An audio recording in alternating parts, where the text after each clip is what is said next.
Salut et bienvenue dans cette nouvelle vidéo consacrée à la sécurité des applications web et aujourd'hui je vous propose de découvrir une faille qui va surtout affecter des applications PHP, c'est l'injection de fichiers. Le principe est assez simple, on va trouver un formulaire sur un site qui permet d'envoyer des fichiers et on va envoyer un fichier malicieux. Et ensuite l'objectif ça va être d'exécuter ce fichier pour pouvoir prendre le contrôle du serveur.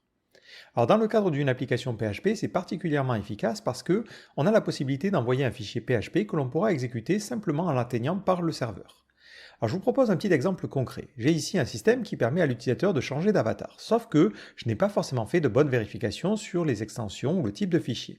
Donc si l'utilisateur choisit d'envoyer un fichier malicieux, par exemple un fichier PHP, je vais envoyer celui-ci, automatiquement il va être déplacé sur le serveur. Ce qui fait qu'ensuite, lorsque j'essaie d'accéder à mon avatar, il va essayer d'accéder au fichier PHP. Donc là, il a été renommé par l'id de l'utilisateur suivi de l'extension originale, donc c'est un .php.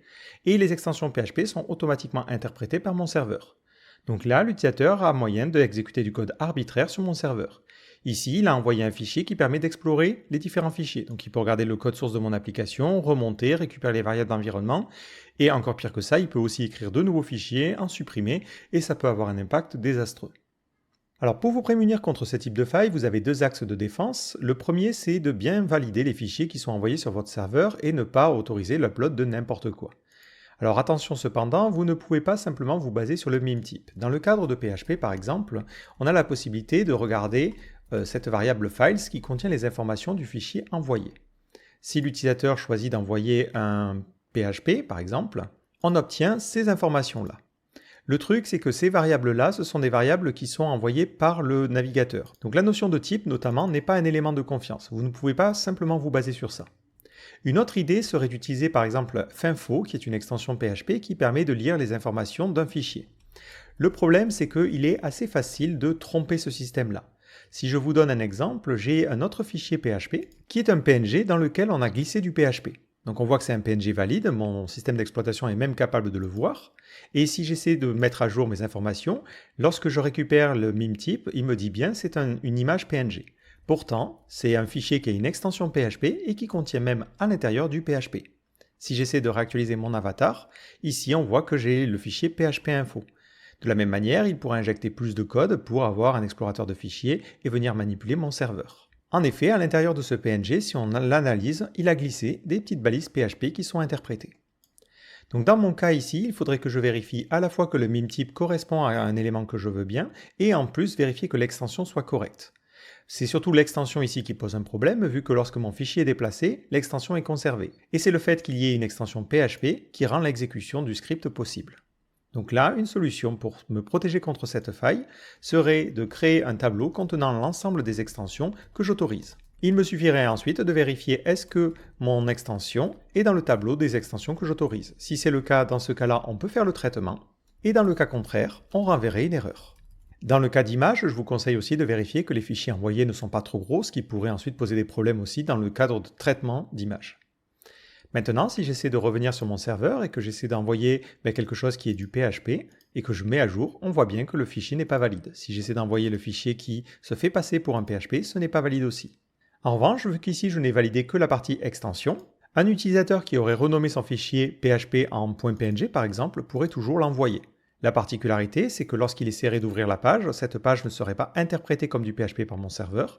Mon serveur essaie de délivrer un PNG, et donc techniquement, ce n'est pas exécuté. Donc c'est déjà suffisamment sécurisé à ce niveau-là.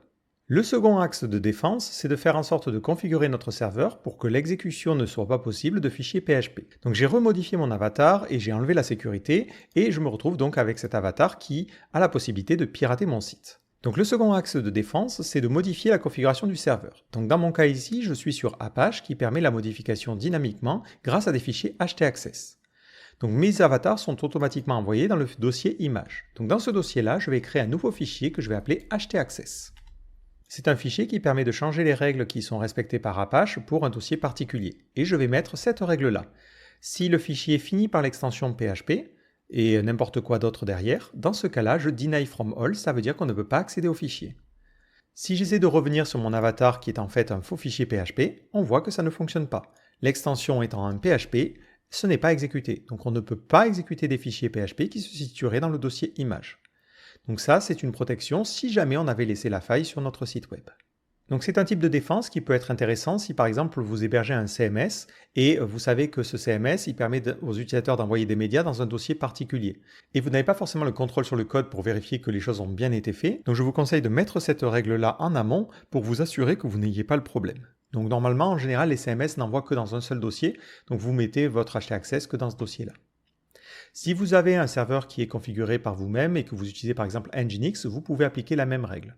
C'est le même principe. Ici, je lui dis, pour le dossier /image, je veux que dès qu'on est un PHP, on deny all, on ne peut pas y accéder. Et vous devrez adapter cette configuration si vous utilisez un autre serveur web. Mais ça, c'est plutôt une défense a posteriori. Donc, je le rappelle, première défense, on fait en sorte que les utilisateurs ne puissent pas envoyer de fichiers PHP, mais on ne sait jamais, notre code peut toujours avoir des erreurs, donc on prévoit le second axe de défense qui est l'interdiction de l'exécution de fichiers PHP arbitraires, soit en bloquant un dossier, soit en limitant l'exécution de fichiers PHP à certaines ressources connues. Donc j'espère que cette vidéo vous permettra d'éviter ce type d'erreur-là et je vous donne rendez-vous dans une prochaine vidéo. Ciao!